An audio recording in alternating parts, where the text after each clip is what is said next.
Well, it still stings. I think a couple of days of reflection. I think you gotta be proud, of the point that we got to. I think, bet you halfway through the season, not many people thought we'd be where we are, today having this conversation. So,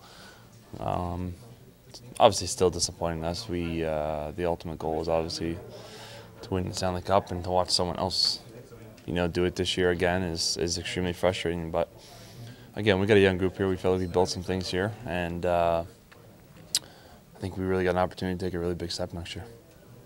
Your first year as a captain, was it different than you expected? Was it what you expected? What was it like? I didn't expect to go through all the things that we went through. Obviously, going through a coaching change is never an easy thing, but I got a pretty good supporting cast in here, and those guys are really helpful and alleviated a lot of that pressure off me. So, learning experience for me, and I can get better, in that aspect, and that's what this kind of reflection period is for. What got you back on the rails when it looked like things were starting to kind of unravel there a little bit, and you didn't even know if you were going to be a playoff team this year? Well, it came from within the group. I mean, we knew we had a better team than what we were showing, and we had a few meetings and kind of turned things around. And obviously, Mike came in, changed a few things, and that really kind of kick-started that whole process. But it came from within this group, and even when there was injuries and whatnot, it just the young guys came in and veteran guys stepped up, and it was a good combination we had going. Alex, you guys have played against a lot of Stanley Cup champions in the playoffs. What do you guys have to do to get over the hump?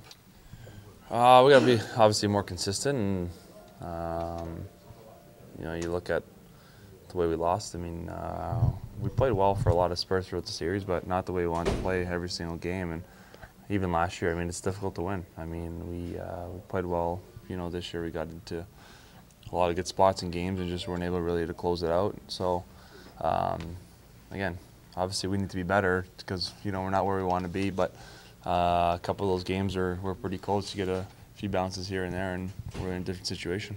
Alex, the plan was for Mike Jonas to come in until next year. The fact that he came in, you had experience with him, you went to the second round. How further are you ahead because of all that?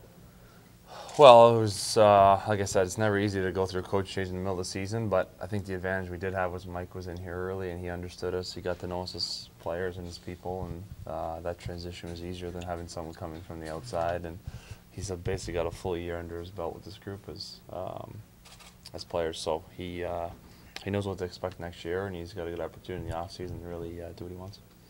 Do you expect him to be any different? I mean, it's tough to change things mid-season when you're going one way. I mean, are you expecting much to be any different? Well, I'm sure they're going to look over things and see what we need to get better and why we lost and all that stuff. And as the season went on, though, Mike's changes became second nature to us. I mean, we implemented them pretty early, and 30 games in, they end up becoming your habits. So it'll start from day one next year.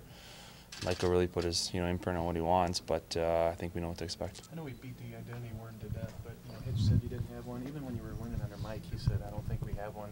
Now that you went as far as you did, do you feel like you're getting closer to knowing who you are? Yeah, we do. I think. I mean, obviously, fans will be healthy next year too. It adds another element to our group that we didn't have.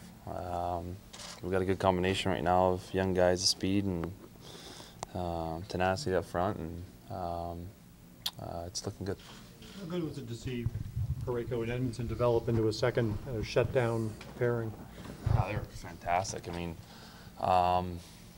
obviously watching them last year, you knew they were going to be real good this year coming in, and just to see the way they played, especially in the playoffs, is pretty impressive. I mean, they're 24 now, turning 25 next year. They're at a point right now where you can really see that they're special players, and we're lucky to be able to have those two guys together, two young guys together, playing at that level. All the hockey you've played, how do you feel physically? I'm good. Yeah, wear and tear. Maybe just need a tune-up, maybe an oil change. But it's a lot of hockey, obviously, going back to the World Cup. And when you think about preparing for the World Cup, starting to train earlier, everything was earlier this year. And it's a lot of hockey, but, again, I wish I was playing more hockey than I am right now. Sabuka, surprising